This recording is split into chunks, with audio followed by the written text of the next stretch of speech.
जय जिनेन्द्र। जय जिनेन्द्र। आवाज आ रही ना मेरी? हाँ। मंगलाचरण करते हैं फिर आगे। ओम नमः सिद्धेभ्यो।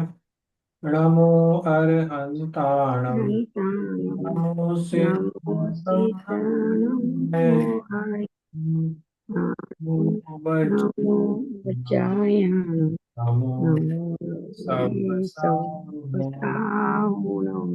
पाणमीय शिरसाणे गुणभूषणं महावीरं सम्मत्रयण निलयं परिसमुत्कीर्तनं वोच्छम्। आचार्य सिद्धांत चक्रवर्ती द्वारा रचित यह गोमटसार कर्मकांड ग्रंथ है। वास्तव ग्रंथ तो गोमटसार है, कर्मकांड इसका हम दूसरा भाग कह सकते हैं। इसमें कुछ गाथाएं अपन ने इस गैप के पहले 2 महीने पहले लगभग कवर की थी, तो अपन उनको रिवाइज करते हुए आगे बढ़ जाएंगे ना।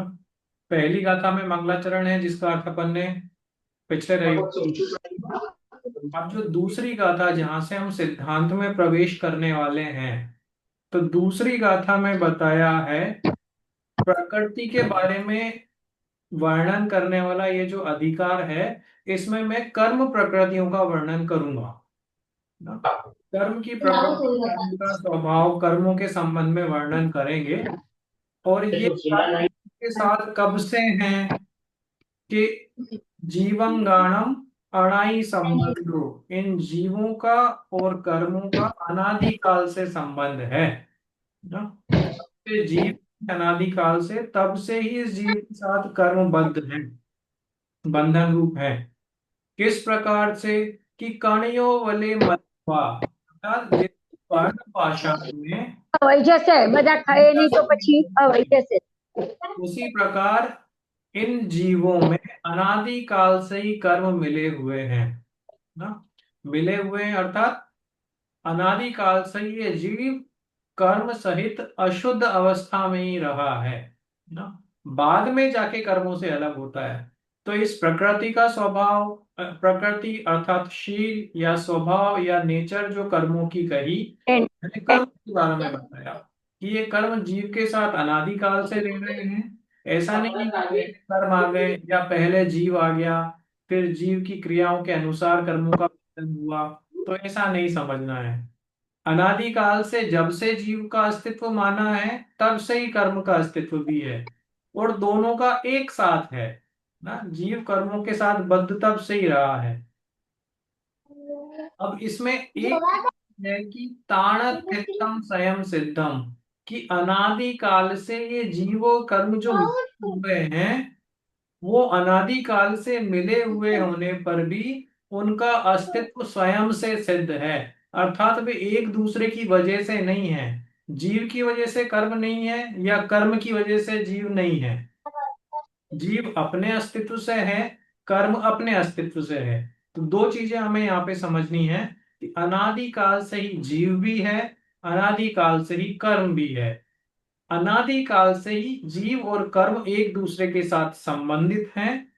और अनादि काल से ही संबंधित होने पर भी, मिले हुए होने पर भी, ये दोनों अलग अलग पदार्थ हैं। फिर इसके बाद हम थोड़ा और आगे बढ़े कि आप कह रहे हैं जीव और कर्म अनादि काल से मिले होने पर भी अलग अलग पदार्थ हैं, तो इनको किस प्रकार से सिद्ध करेंगे। तो वहां पे तीन लॉजिक अपन ने देखे थे कि अभी जो हम जीवों को देखते हैं, वो कर्म सहित जीव हमें दिखाई देते हैं संसार में। पर हमारे यहाँ सिद्ध अवस्था में उन जीवों को जब देखा जाता है, तो सिद्ध अवस्था कर्म से पूरी तरह से मुक्त है, निर्मुक्त है। किसी भी कर्म का अस्तित्व उन जीवों के साथ नहीं है। उस अवस्था में जब जीव कर्मों से पूरी तरह से मुक्त हो गया, इससे ये सिद्ध होता है कि कर्म और जीव दो अलग अलग हैं। अगर अलग अलग नहीं होते तो सिद्ध अवस्था में अलग अलग कैसे हुए। पहला लॉजिक। दूसरा लॉजिक, दोनों अनादिकाल से एक साथ हैं, मिलजुल कर रह रहे हैं, फिर भी जीव का स्वभाव कर्म के स्वभाव से बिल्कुल अलग है ना। जीव यहाँ भी स्वभाव रूपी परिणम रहा है और कर्म अपने स्पर्शादि परिणम रहा है ना। तो दोनों का स्वभाव अलग होने से दोनों द्रव्य भी अलग सिद्ध हो, दोनों ही अपने स्वभाव को नहीं छोड़ रहे हैं। एक ही स्थान पे रहने पर, एक ही समय में रहने पर भी जीव ज्ञान ज्ञान और पहले कर्म तक के लिए भी परिणमन कर रहा है ना। कई बार ऐसा नहीं हुआ कि कर्म में ज्ञानादिक की सत्ता पाई जाए, ऐसा दिखाई दे, या कर्म में ज्ञानादिक की या जीव कभी स्पर्श आदि रूप परिणमा हो, ऐसा कभी नहीं हुआ। तो दोनों के स्वभाव अलग होने से दोनों द्रव्य भी पृथक पृथक सिद्ध होते हैं। ये दूसरा लॉजिक। और तीसरा लॉजिक क्या है कि एक साथ रह रहे हैं ना, बहुत लंबे समय से एक साथ रह रहे हैं, अनादिकाल से एक साथ रह रहे हैं। तो अनादिकाल से एक साथ रहने पर भी जीव का एक अंश भी कर्म रूप नहीं हुआ, और इतने कर्मों का एक भी अंश, एक भी परमाणु जीव रूप नहीं हुआ। तो क्यों नहीं हुआ? कि दोनों द्रव्य एक दूसरे से सर्वथा भिन्न हैं। अगर थोड़े भी मिले जुले होते तो एक दूसरे रूप परिणमन करने लग जाते। पर चूंकि दोनों अलग अलग हैं, इसलिए एक दूसरे रूप परिणमते नहीं है। पूर्ण रूप से तो परिणमते ही नहीं है, अंश रूप भी एक दूसरे रूप परिणमन नहीं करते हैं। तो इस प्रकार सिद्ध अवस्था को देखकर, अपने स्वभाव को देखकर और अपना अपना स्वतंत्र परिणमन देखकर यह सिद्ध होता है कि जीव अलग है, कर्म अलग है ना। ये हमने दूसरी गाथा में देख लिया था। तो इससे हमें क्या फायदा हुआ?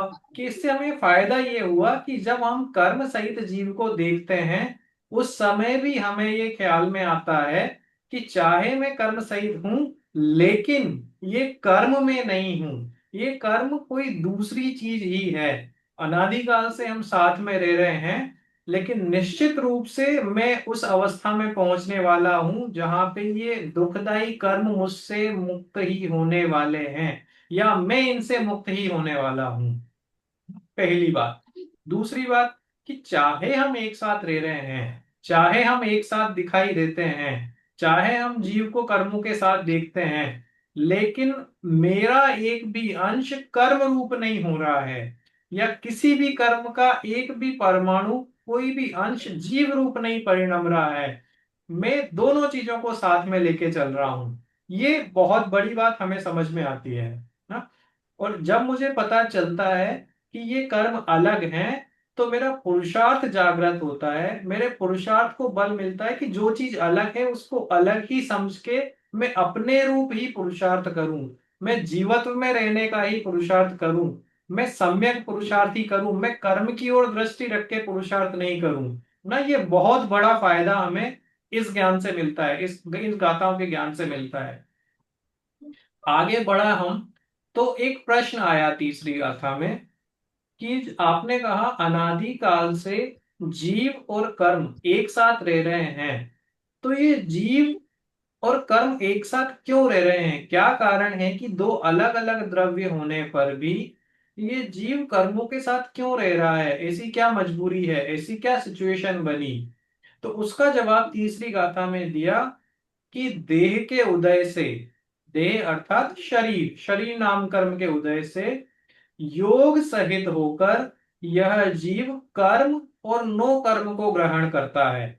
यहाँ पे हमने एक चीज देखी थी कि कर्म और नो कर्म का ग्रहण डायरेक्ट नहीं होता है। कर्म लास्ट में कीजिए।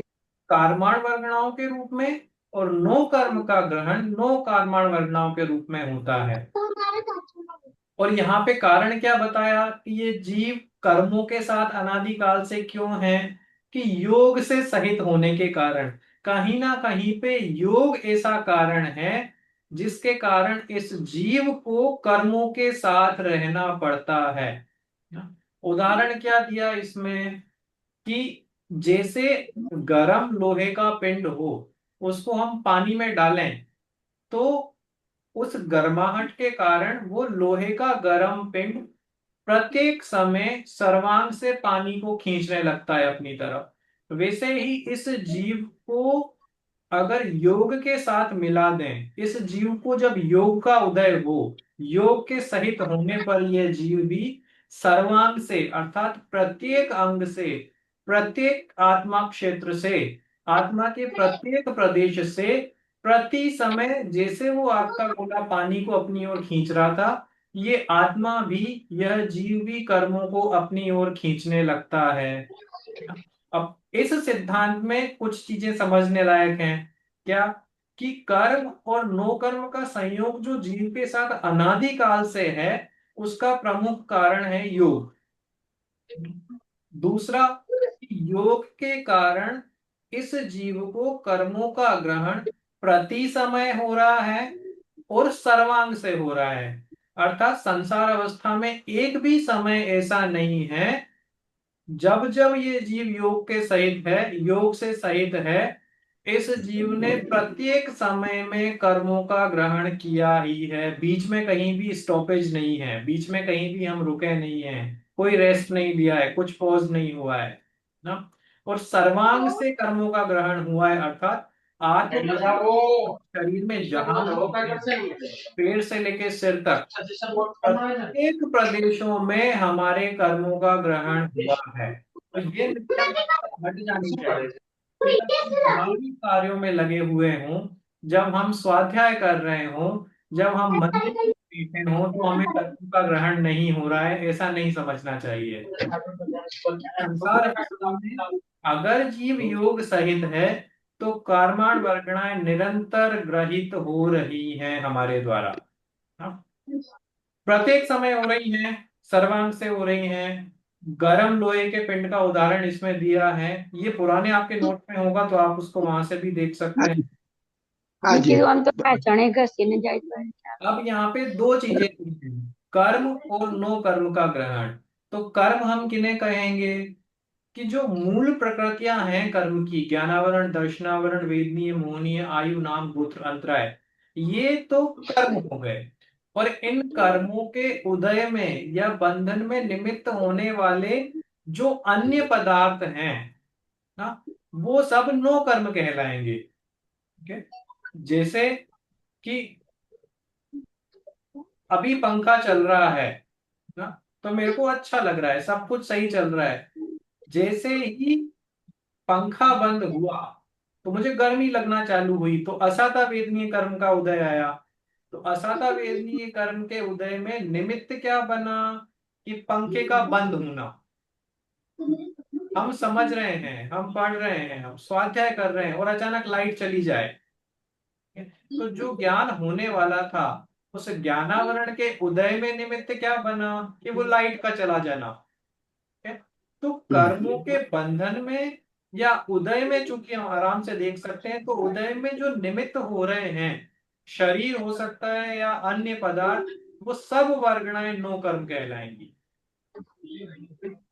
अब यहाँ पे एक और चीज ली थी, योग। तो योग क्या कहलाता है जिसके कारण जीव को कर्म और नो कर्म का ग्रहण हो रहा है? तो योग अर्थात मन, वचन और काया के निमित्त से आत्म प्रदेशों में कंपन होना। कंपन होने का मतलब क्या है? आत्म प्रदेश वाइब्रेट होने लगते हैं क्या? कि नहीं। कंपन होने का मतलब कि मन, वचन और काया के निमित्त से आत्म प्रदेशों में ऐसी शक्ति उत्पन्न हो जाती है कि ये कर्मों का ग्रहण करने लगते हैं या कर्म आश्रवित होने लगते हैं। तो अपने आत्म प्रदेशों में ऐसी शक्ति उत्पन्न हो जाना, ये कर्म प्रदेशों को ग्रहण कर पाए, वो आत्म प्रदेशों का कंपन कहलाता है। इसको और क्लैरिटी से अगर हम समझना चाहें, तो हम जहां बैठे हैं संसार अवस्था में, वहां हमारे आत्म प्रदेशों में ऐसी शक्ति उत्पन्न हो रही है या ऐसा योग बन रहा है कि हम कर्म नो कर्मों को ग्रहण कर रहे हैं निरंतर। इसी समय सिद्ध भगवानों के आत्म प्रदेशों में ऐसा कंपन नहीं हो रहा है, उनके आत्म प्रदेशों में ये शक्ति नहीं है या ये योग्यता नहीं है कर्म नो कर्म को ग्रहण करने की। अब ये समझ में आया। अब यहाँ पे वापस सिद्धांत को रिपीट करते हैं कि शरीर के साथ अर्थात संसार अवस्था में योग सहित होने पर यह जीव कर्म और नो कर्म को ग्रहण करता है। इन कर्म और नो कर्म का ग्रहण जीव को प्रति समय होता है और सर्वांग से होता है। समझने के लिए उन्होंने गर्म लोहे के पिंड का उदाहरण दिया है कि जिस प्रकार गर्म लोहे का पिंड, इसको हम जल में डालें तो वो प्रत्येक समय और सर्वांग से जल को आकर्षित करता है, जल को अपनी तरह से खींचता है। वैसे ही मैं भी संसार में आने के बाद कर्म और नो कर्म को प्रति समय सर्वांग से अपनी ओर खींच रहा हूं। जब वो लोहे का गोला में से अग्नि का प्रभाव कम हो जाएगा या वो लोहे का गोला ठंडा हो जाएगा, तो वो जल को खींचेगा नहीं। कारवान वर्गणाओं के बीच में रहकर, नो कारवान वर्गणाओं के बीच में रहते हुए भी वो जल को अपनी ओर आकर्षित नहीं करेगा। तो जिस सीधे आत्म प्रदेश में योग का सद्भाव नहीं रहेगा या ये कंपन होना बंद हो जाएगा, तब मेरे में भी, संसार में रहते हुए मेरे आत्म प्रदेशों में भी कर्म और नो कर्म वर्गणाओं का ग्रहण नहीं होगा। ये तीसरी गाथा में कहा। अब चौथी गाथा में थोड़ा और आगे बढ़े। क्या आप कह रहे हैं प्रति समय कर्मों का ग्रहण हो रहा है, सर्वांग से कर्मों का ग्रहण हो रहा है, योग के कारण कर्मों का ग्रहण हो रहा है। तो कितने कर्मों का ग्रहण हो रहा है निरंतर और अनादि काल से हो रहा है, तो अब तक तो बहुत सारे कर्म मेरे पास आ जाने चाहिए। तो उसका जवाब देते हुए चौथी गाथा में आचार्य कहते हैं कि प्रति समय यह जीव सिद्ध जीव राशि के अनंतवें भाग और अभव्य जीव राशि से अनंत उन्हें समय प्रबद्ध को बांधता है। समय प्रबद्ध अर्थात एक समय में बंधने वाले कर्म, उनको बांधता है। तो पहली लाइन में एक छोटी सी लाइन में जवाब दिया कि प्रति समय जो हम कर्म बांध रहे हैं ना योगों के कारण, वो सिद्ध जीव राशि के अनंतवें भाग हैं और अभव्य जीव राशि से अनंत गुने हैं। इसका मतलब सिद्ध जीव राशि बहुत बड़ी है, बहुत ज्यादा है, उसका तो अनंतवां भाग करना है। और अभव्य जीव राशि उनकी अपेक्षा से कम है, तो उसके अनंत गुने, जो संख्या आएगी उस संख्या में निबद्ध कर्मों को मैं प्रति समय बंधन में लेता हूँ या उतने कर्मों के साथ मैं बंधन को प्राप्त होता हूँ। तो सिद्ध राशि को हमें रखना है टॉप पे सबसे ज्यादा, अभव्य जीव राशि को रखना है नीचे बॉटम। दोनों ही अनंत हैं ना, क्योंकि अनंत के अनंत भाग हैं, अनंत के अनंत भेद हैं। पर सिद्ध जीव राशि से थोड़ा कम, तो कितना कम, अनंतवां भाग लेना है ना, अनंत में भाग कम। और अभव्य जीव राशि से थोड़ा ज्यादा, तो थोड़ा ज्यादा कितना कि अनंत गुना ज्यादा। तो सिद्ध राशि का अनंतवां भाग और अभव्य राशि से अनंत गुना ज्यादा, जो संख्या बीच में आई जो कि अनंत में हो सकती है, अनंत में ही होगी, उतने समय प्रबंध को मैं बांधता हूं, अर्थात उतनी कर्म राशि को, उतने कर्म परमाणुओं को मैं प्रति समय बांधता हूं। ठीक है? अब यहाँ पे हम अगर थोड़ा सा समझेंगे तो सिद्ध जीव राशि कितनी है कि अनंत, अभव्य जीव राशि कितनी है अनंत अनंत, और इनके मध्य में जो जगन्य संख्या है वो कितनी है कि वो भी अनंत। तो बंधने वाले कर्म कितने बांधे मैंने, एक समय में कितने हुए कर्म बंधने वाले कि वो भी अनंत। तो ये अनंत अनंत तो कुछ भी हो सकते हैं ना।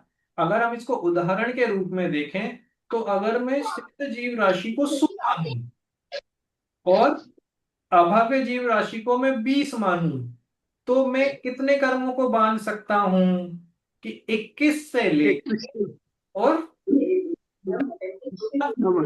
जीव राशि से नीचे अभव्य जीव, ठीक है कहना है। तो 21 से लेकर 99 तक मैं कर्मों को बांध रहा हूं। तो स्पेसिफिक संख्या कितनी है? तो आपने कहा अनंत में तो कितने भी हो सकते हैं। कि स्पेसिफिक संख्या जानने के लिए आपको योगों को नापना पड़ेगा कि आपने 21 से 99 के बीच में संख्या बांधी ना कर्मों की, ये पूरी तरह से डिपेंड करती है कि आपके योगों की चंचलता कितनी है ना। और योग अपन ने पहले देख लिया कि मन वचन काया रूप जो योग हैं वो कितने चंचल हैं, उनसे आत्म प्रदेशों में कितने कर्मों को ग्रहण करने की शक्ति आप में उत्पन्न हुई है, उसके अनुसार 21 से लेकर 99 तक कर्म आप प्रति समय बांधेंगे। अगर आपके मन वचन काय की चंचलता अधिक है, उपयोग स्थिर है, अस्थिर रहता है, आप अधिक कर्मों को बांधेंगे। अगर आपके मन वचन काय की चंचलता कम है, उपयोग स्थिर रहता है, तो हम कम कर्मों को बांधेंगे। लेकिन चाहे ये ज्यादा हो चाहे कम हो, ये कम और ज्यादा वाली संख्या इन सिद्ध जीव राशि के अनंतवें भाग और अभाव्य जीव राशि से अनंत होने के मध्य में संख्या ही होगी। अक्षय अनंत और सक्षय अनंत अपन ने देखा था कि सिद्ध जीव राशि कितनी है कि अक्षय अनंत, अक्षय अनंत अर्थात इसका अंत नहीं आने वाला है, उत्कृष्ट अनंत को कहते हैं। और अभव्य जीव राशि कितनी है कि सक्षय अनंत। तो सक्षय अनंत का मतलब कि ऐसा अनंत जिसका अंत आ जाए नहीं। सक्षय अनंत भी अनंत ही है, तो अनंत का अंत नहीं आएगा। लेकिन सिद्ध जीव राशि की अपेक्षा, इतनी बड़ी संख्या को देखने की अपेक्षा अगर अपन अभव्य को देखें, कंपैरिजन करें, उसको अक्षय और इसको सक्षय कहा जाता है। वास्तव में तो दोनों ही प्रकार के जीवों की संख्या अनंत ही है। नीचे फॉर्मूला भी बताया हुआ है कि प्रति में बनने वाले कर्म परमाणु अगर जानने हो तो कितने बने हैं, कि सिद्ध जीव राशि को अनंत से डिवाइड कर दो और अभव्य को अनंत गुना कर दो। इनके मध्य में जो संख्याएं आएंगी जो कि अनंत रूप हो सकती हैं, उस संख्या प्रमाण प्रति समय बनने वाले कर्म परमाणु होते हैं। ठीक है, थोड़ा और आगे बढ़ते हैं अपन। तो वही बात जो हमने अभी आगे देखी है कि सिद्ध जीव राशि भी अनंत है, अभव्य जीव राशि भी अनंत है, और इनके मध्य में जीव जिन कर्म परमाणुओं को प्रति समय बांधता है, वह कर्म परमाणुओं की संख्या ही अनंत है। अनंत होने पर भी योगों की चंचलता के कारण या योगों की विशेषता के कारण, आपके उपयोग की स्थिरता और अस्थिरता के कारण, इन बंधने वाले कर्मों की संख्या कम या ज्यादा रूप अनंत हो सकती है ना। योग अपन ने समझ ही लिया है कि मन वचन काय के निमित्त से आत्म प्रदेश में कर्मों के ग्रहण करने की जो शक्ति उत्पन्न होती है उसको योग कहा जाता है। थोड़ा और आगे बढ़ते हैं। अब ये योग जो है, ये मन वचन काय की चंचलता को कहा है ना। तो ये योगों की विशेषता से जो कम और ज्यादा बंध रहे हैं, ऐसे कुछ विशेष जीव हैं क्या? जीवों के आधार पे भी योगों की विशेषता मापी जा सकती है क्या? हाँ, मापी जा सकती है। क्योंकि मन वचन काय की संख्या प्रत्येक प्रकार के इंद्रिय जीवों में अलग अलग होगी। तो हम अगर एकेंद्रिय जीवों की बात करें, तो एकेंद्रिय जीवों के पास मात्र काय योग ही है ना। उनके मन और वचन का तो सद्भाव ही नहीं पाया जाता है। द्विंद्रिय से लेकर असैनी पंचेंद्रिय जीवों तक काय और वचन ये दो पाए जाते हैं, क्योंकि वो असैनी है तो उनके मन का सद्भाव नहीं है। और मात्र सैनी पंचेंद्रिय जीव ही ऐसे हैं जिनमें मन वचन तथा काय ये तीनों प्रकार के योग पाए जाते हैं। जिसके जितने ज्यादा योग होंगे, उनके बनने वाले कर्म परमाणुओं की संख्या भी उतनी ज्यादा होगी ना। पर इसमें भी एक ट्विस्ट है कि एक योग, मात्र काय योग वाला एकेंद्रिय जीव, अगर उसके परिणामों में कषाय की अधिकता है, या उसका काय योग भी, काय योग के कारण आत्म प्रदेशों में कर्म ग्रहण करने की शक्ति ज्यादा है, तो वो भी अधिक कर्मों को बांध सकता है ना। ये दूसरे पॉइंट में दिखाया है कि एक तो योगों की संख्या के ऊपर कर्म बंधन डिपेंड करेगा, दूसरा योगों की चंचलता के ऊपर, कि परिणामों में कषाय की अधिकता होने पर या मंदता होने पर आत्म प्रदेश भी वैसे ही कंपायमान होंगे। अर्थात अगर परिणामों में कषाय अधिक है या कम है, तो आत्म प्रदेशों में कर्म ग्रहण करने की शक्ति भी कम या अधिक होगी। तो आत्म प्रदेशों में कर्म प्रदेश, आत्म प्रदेशों में कर्म ग्रहण करने की शक्ति अगर कम है, तो कम कर्मण वर्गणाओं का ग्रहण होगा। अगर हमारे आत्म प्रदेश अधिक कार्बन वर्गणाओं को ग्रहण कर सकते हैं, तो अधिक कार्बन वर्गणाओं को ग्रहण करेंगे तो अधिक कर्मों का बंध होगा। तो वास्तव में योगों की चंचलता कितनी है, इसके ऊपर कार्बन वर्गणाओं का ग्रहण की बात निश्चित की जाएगी। अब चाहे वो एक योग वाले जीव हों, दो योग वाले जीव हों, या तीन योग वाले जीव हों। यहां तक डाउट है? कोई क्वेश्चन है? नहीं, बराबर। ये तो अपन पुराना पढ़ रहे हैं अभी, इसलिए मैं थोड़ा सा स्पीड में ले रहा हूँ, है ना। नहीं, बराबर है। हाँ। क्या फायदा है, क्या ज्ञान, विशेष विशेष ज्ञान से हमें क्या समझने को मिलता है, क्या समझ में आता है हमें कि एक चीज जो हमारे काम के संसार में रहते हुए, वो ये कि मैं इस चीज से मोटिवेट हो रहा हूं कि मेरे अभव्य रहने के चांस बहुत कम है, मेरे सिद्ध बनने के चांस ज्यादा है, क्योंकि हमेशा से ही सिद्ध जीव राशि अधिक रही है। तो हायर चांसेस हैं कि मैं सिद्ध ही बनूंगा, मैं अभव्य नहीं रहूंगा। अब जब मेरे को ये पता चला कि मैं सिद्ध बन सकता हूँ, सिद्ध भगवान जैसा हूँ, वैसा मेरा स्वरूप है, मेरा भविष्य वैसा होने वाला है, तो अब मैं डबल पुरुषार्थ करूंगा कि मैं सिद्ध बनूं। अब मेरे मन में ये विचार नहीं आएगा कि मैं अभव्य भी तो हो सकता हूँ, मैं अभव्य हो गया तो क्या होगा, हमेशा मैं संसार में ही पड़ा रहूंगा।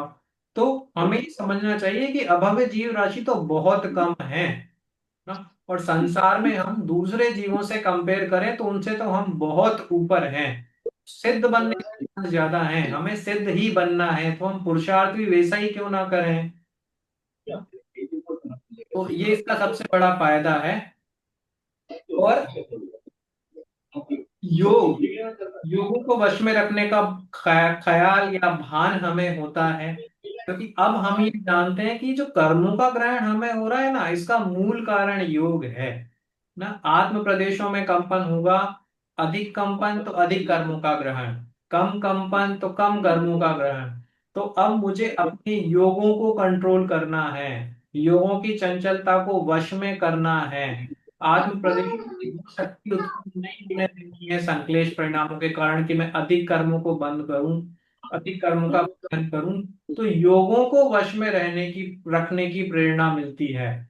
सीधी भाषा में, अगर अपनी भाषा में कहें, तो यहाँ पे आचार्य ने हमें ये बता दिया कि हम कर्मों का ग्रहण क्यों कर रहे हैं। अब हमें ये डिसाइड करना है कि कर्मों का ग्रहण करते रहना है या कर्मों का ग्रहण छोड़ना है। तो अगर कर्मों का ग्रहण करते रहना है तो वही करना है जो हम हमेशा से करते आ रहे हैं। पर अगर कर्मण परमाणुओं का या कर्मों का ग्रहण छोड़ना है, कर्म बंधन छोड़ना है, तो हमें योगों को कंट्रोल करना पड़ेगा। हमें हमारे मन वचन काय के कारण आत्म प्रदेशों में जो कंपन हो रहा है, जिन हाले उस तुम्हारे आत्मा वर्णना को ग्रहण करने की शक्ति उत्पन्न हो रही है, उसको कम करना। तो जाके एक समय ऐसा आएगा जब कम कर्म कम कम कम कम होते हुए हम कर्मों से रहित हों ना। तो ये विशेष ज्ञान हमें इस गाथा से होता है। अब चौथी गाथा का बताया था कि कितने कर्म परगणाओं का हमें प्रति समय बंद हो रहा है। पांचवी गाथा में बता रहे हैं कि हम सिर्फ बंद ही नहीं कर रहे हैं, हम प्रति समय कुछ कर्माण वर्गणाओं को खिरा भी रहे हैं।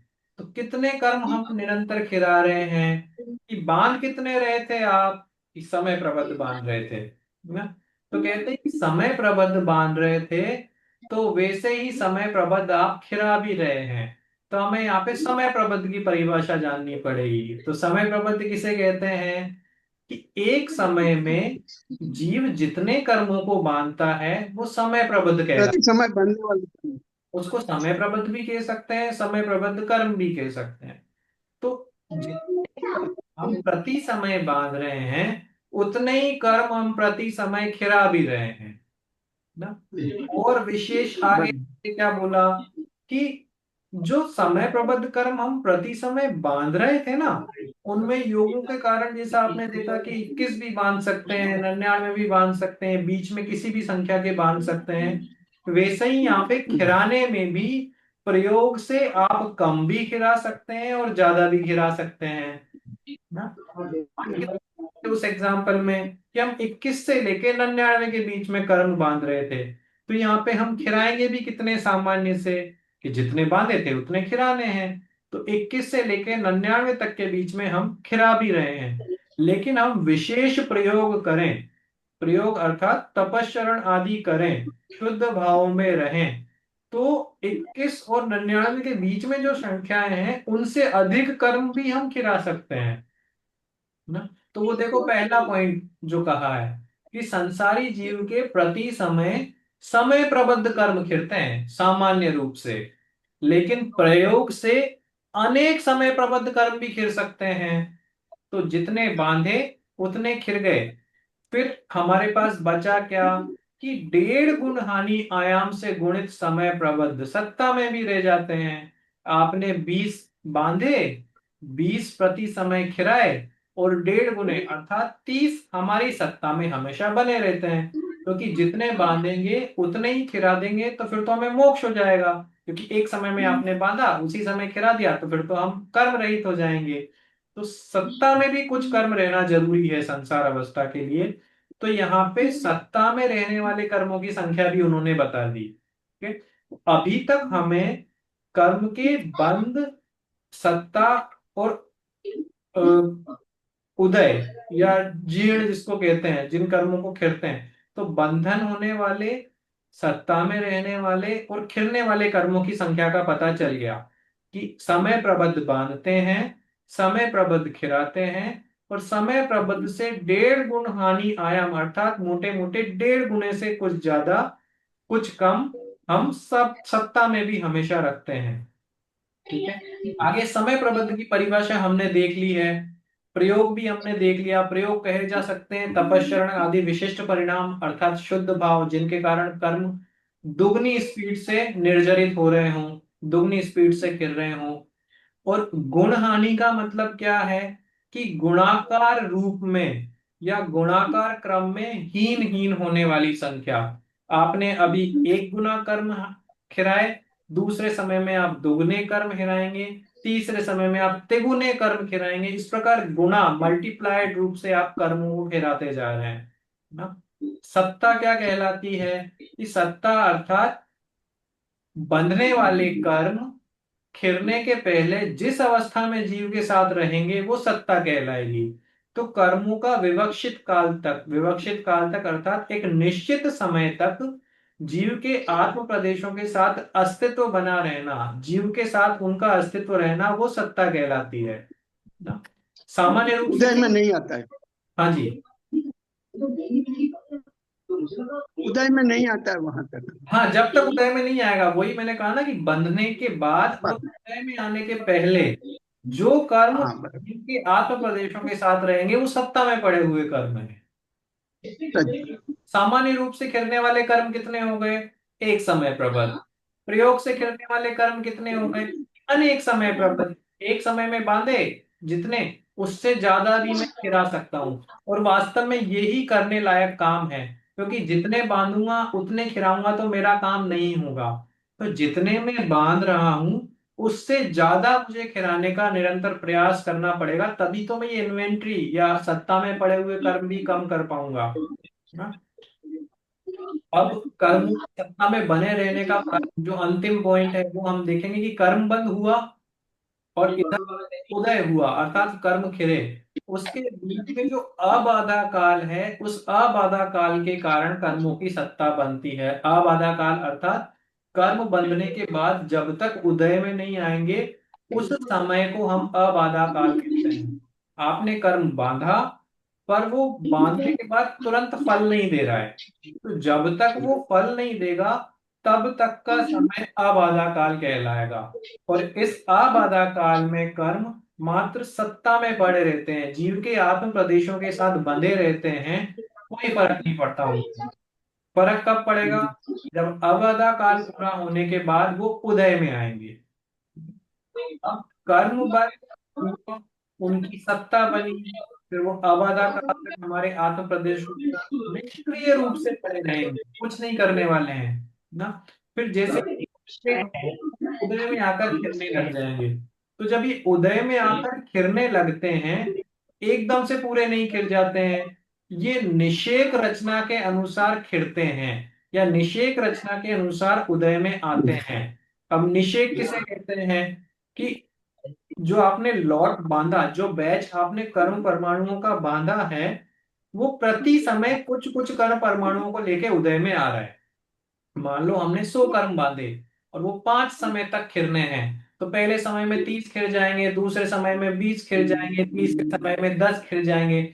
इस प्रकार क्रम से कम कम कम कम होते हुए वो 100 कर्म परमाणु 5 समय या 6 समय के अंदर खत्म हो जाने चाहिए। तो इस प्रकार लेकिन जितने कर्म परमाणु कम कम होते हुए खिल रहे हैं, इस रचना को, इस फॉर्मेट को या इस प्रोसेस को निषेक कहते हैं। एक समय में उदय में आने वाले कर्म परमाणुओं का समूह कहलाता है निषेक। और यह निषेक अधिक कर्म परमाणुओं से लेके कम कम कम कम होते हुए जाते हैं, इसको हम कह देते हैं निषेक रचना। ठीक है। तो निषेकों का अपने समय तक, अर्थात जितने समय तक वो खिरने हैं उतने समय तक अधिकता से हीनता रूप खिलना निषेक रचना कहलाता है। यहाँ पे हमें क्या समझ में आया कि हम जो भी कर्म बांध रहे हैं या जितने भी कर्म एक जाति के बांध रहे हैं, वो पहली बात तो बांधते ही उदय में नहीं आ जाएंगे। ठीक है, कुछ समय तक उनका सत्ता में बने रहना आवश्यक है। अबाधा काल में रहना जरूरी है, वहां पे वो तुरंत उदय में नहीं मिलेंगे।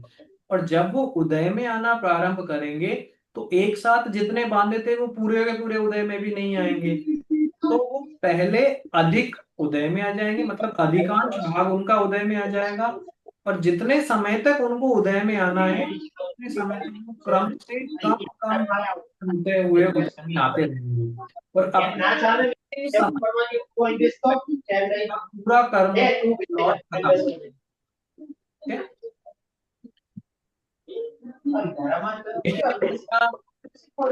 का उदाहरण अपन ने बहुत अच्छी तरह चार्ट के माध्यम से पिछली बार समझा था ना। यहाँ पे इस क्लास में तो पूरा नहीं बराबर। हो पाएगा, बट कोशिश करते हैं जितना होता है, अदरवाइज इसको अगली क्लास में अपन कंटिन्यू करेंगे। कि मान लो हम प्रति समय 100 कर्म परमाणुओं का बंध कर रहे हैं, और इन 100 कर्म परमाणुओं का स्थिति बंध है 6 समय का। ठीक है। तो 6 समय अर्थात ये आत्म प्रदेशों के साथ 6 समय तक रहने वाले हैं। ठीक है। और इनका अबाधा काल हो गया 1 समय, अर्थात वो परमाणु 6 समय तक आपका, 1 समय वो आपका कुछ नहीं करेंगे। तो कितने समय तक मेरा करेंगे कि 6 में से एक निकालो। 6 समय की स्थिति थी, उसमें से अबाधा काल निकाल दिया, तो अब उदय में आने का काल कितना बचा या खिरने का काल कितना बचा? पांच। 5 समय। 5 समय। इन 100 कर्म परमाणुओं को 5 समय तक उदय में आना है। ठीक है। पर निषेक रचना कहती है कि आप 100 कर्म परमाणु को बीच करके 5 में उदय में नहीं ला सकते हैं। पहले अधिक लाने, फिर कम लाने, फिर कम लाने, फिर कम लाने, ऐसे 5 समय में खत्म करो। तो अपन ने निषेक रचना का क्रम बनाया 30, 25, 20, 15, 10। तो ये देखो 30 सबसे ज्यादा हो गए, फिर उससे कम 25, फिर 20, फिर 15, फिर 10। ऐसे करके हमने इन 5 समयों में टोटल 100 कर्म खिरा दिए। ठीक है। अब ये जो निषेक रचना है, ये आयु कर्म में नहीं लगती है, क्योंकि आयु कर्म का कंसेप्ट थोड़ा सा अलग है। तो हम पहले बाकी के 7 कर्मों का समझेंगे, फिर आयु कर्म में विशेषता क्या है वो अपन आगे देखेंगे। आगे निषेक रचना का जो चार्ट है, ये अपन अगली क्लास में समझेंगे कि किस प्रकार से ये कर्म, हालांकि आपने बनाया हुआ है तो आपको पता है कैसे काम करता है, पर एक बार फिर से रिफ्रेश करने के लिए माइंड में कि किस तरह से ये चीजें हो रही हैं। इसी जरूर प्रकार लेंगे कि 100 का जरूर जरूर। 6 समय का स्थिति बंद लिया, 1 समय का अबाधा काल लिया, है ना, उदय काल 5 समय का लिया। निषेक रचना क्रम भी जैसा पहले अपन ने देखा 30, 25, 20, 15, 10 का बनाया। और किस तरह से हम इन 100 कर्म परमाणुओं को बांध के और 5 समयों में कैसे खत्म करेंगे निषेक रचना के अनुसार, ये अपने को देखना है ना। ये बहुत अच्छा कंसेप्ट है, बहुत उपयोगी बात है, बहुत अच्छा सिद्धांत है, और हमें याद होना चाहिए। ये अपन अगली क्लास में देखेंगे, क्योंकि ये थोड़ा सा टाइम कंज्यूमिंग है। पर अभी तक 5वीं गाथा तक कोई भी प्रश्न है तो आप व्हाट्सएप ग्रुप पे पूछ सकते हैं, अभी जब तक टाइम है तब पूछ सकते हैं। अगली क्लास में अपन थोड़ा सा और आगे बढ़ेंगे, शायद 1-2 क्लास और लगेंगी पूरा विषय कवर करने में। फिर अपन नया चालू कर देंगे जहां से अपन ने छोड़ा था। बहुत अच्छा हुआ सर। ये थोड़ा सा रिवाइज करना जरूरी था, क्योंकि ये विषय ऐसा है जरूर। आगे बढ़ते जाए, क्योंकि 2 महीने का लगभग गैप आ गया है अपने, इसीलिए। हाँ बहुत। तो एक बार आप अपने नोट्स रिवाइज करें, है ना। और जरूर। प्रश्न है तो पूछें, उनका अपन तुरंत समाधान करेंगे व्हाट्सएप ग्रुप पे अगली कक्षा में। और अपन विशेष आगे पढ़ेंगे। ठीक है। चलिए। हाँ जी सर। चलिए, विशेष आगे देखें। जय जय।